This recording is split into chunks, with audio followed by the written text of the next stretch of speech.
Howdy friends, welcome to another recap video for our game session on Thursday, October 27th.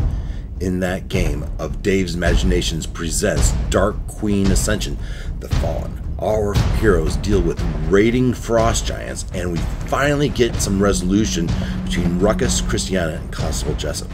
We'll talk about that and a lot more in just a bit. Stay with me.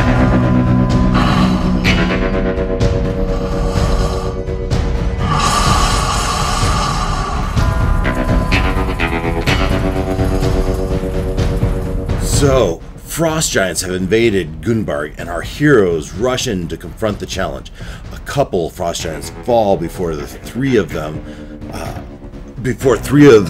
gather around Varinka as the One. Varinka wisely realizes they are after the eyes that she had taken from the skeletal frost giant back at Arviaturus's lair. With the eyes collected, the frost giants eye Varinka, but then continue on their way towards the mountain and Arviaturus's lair, with Grolgark circling, our gold dragon circling above, watching from a distance. Meanwhile, in the middle of the streets of Gundbarg, Christiana finally has a chance to confront Strider, saying she'd like to clear Strider's name if he would just be willing to transform into a shark and submit a tooth for inspection. This would go a long way in proving that Strider was not responsible for Thomas Montague's death. Meanwhile, Ruckus is grabbed by the giant that he had just bitten and thrown over the giant's boat, and as Ruckus flies over the boat, he catches a glimpse of the slaves making their way off the ship. The giant continues to head to shore and seems to be trying to catch up with his companions. Ruckus swims toward the shore and transforms back into human form. He also moves into town to make sure it is safe and looks for his companions, which he does. Christiana tries to explain she is not the cold-hearted monster slayer.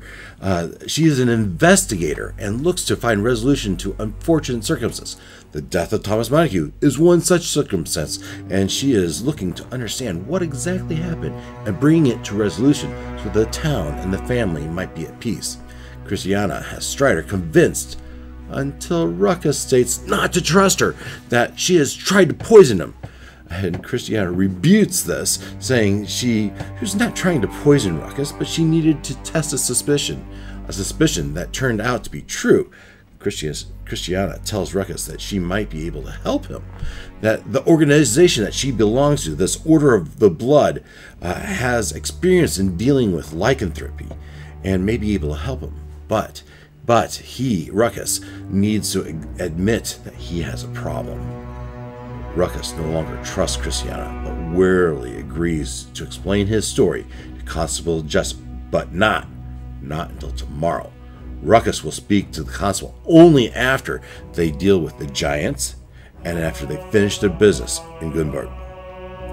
The rest of the day is spent putting the town back together the best they can. Grolgark, after watching the giants perform a ritual to bring back their fallen forefather, and once he is convinced the giants will spend the night at the lair, he then returns to Gundbarg. The next morning, the party gets up early to set an ambush for the giant. The giant's slaves have been freed, and there are concerns the giants might claim new slaves from the town, so the giants must be dealt with. We spent the previous evening battling giants, and I, as the DM, I was convinced that the party would have no problem between the ambush and their previous experience dealing with these giants. So in the spirit of moving the story along, I decided to hand wave the battle. Now, in the comments below, type woot, woot if you agree with that decision. Now, if you wish we would have battled the giants, then if you would just put ARG, right? And so put that down in the comments. Let me know how you feel about us hand waving the giant battle. So, after dealing with the giants, the party returns to Gundbarg, and on the horizon they can see the sails of a ship heading to port. By noon, the sailing ship Dilirar makes its port. The group enjoys a lunch with Shimber and the crew. As soon as Dilirar makes Port Alice Laughingstill and her team gets to work to install the new figurehead to the ship. And the party leaves a bag of 2,500 gold pieces with Shimber. That is the second half of the payment, with Shimber for him to give to Alice when Shimber is satisfied with her work. Then, in accordance with the expectations of Jeffrey Farlight, you smuggle 2 Remoraz chitin and 2 secretion sacks, and Jeffrey pays the 400 gold pieces that he promised. With no excuses left, Ruckus meets the constable Jessup, Christiana, and Ruckus brings along Veruca, you know, for a little backup.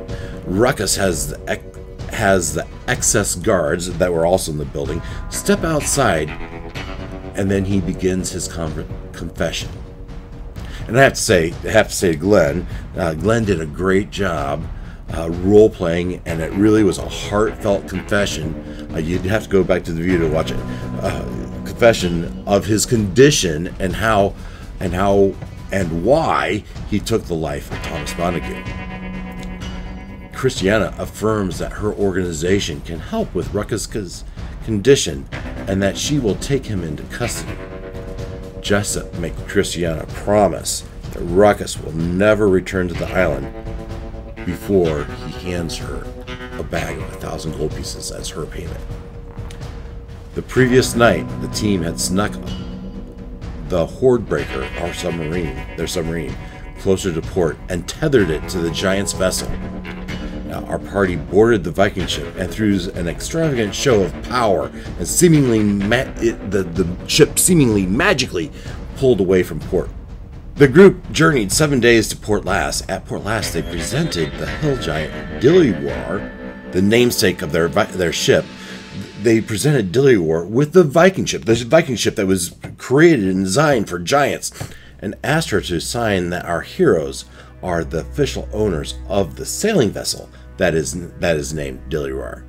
With that business complete, the Hordebreaker sets its sails, if so it were, sets its destination for Waterdeep.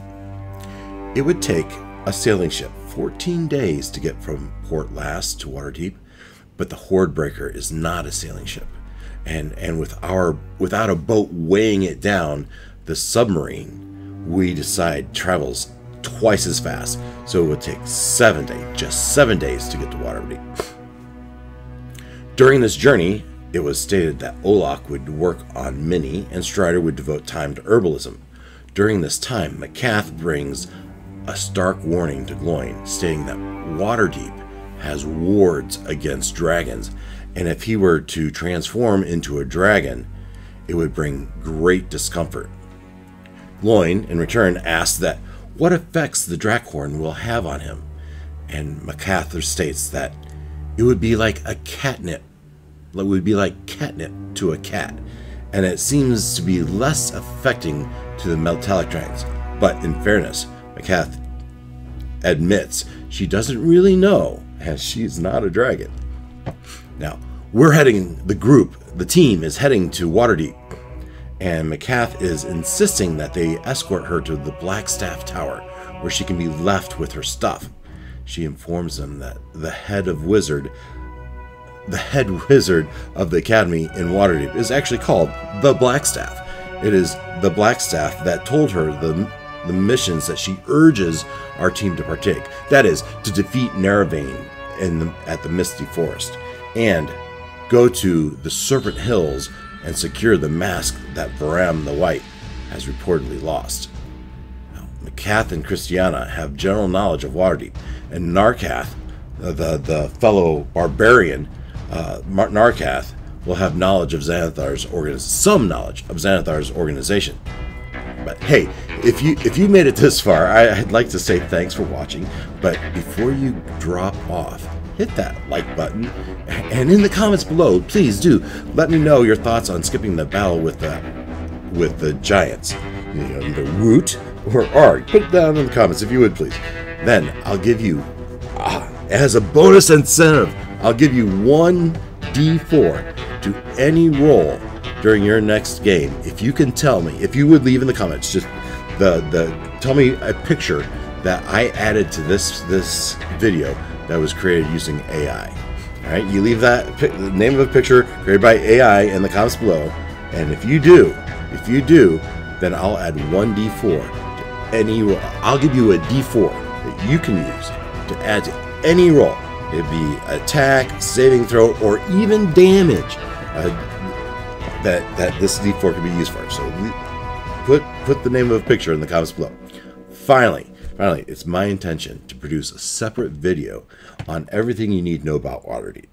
And so, oh boy, what kind of adventures await in Waterdeep, the City of Wonders? We'll find out next week on Dave's Imaginations presents Dark Queen Ascension: The Fallen. Till then, take care.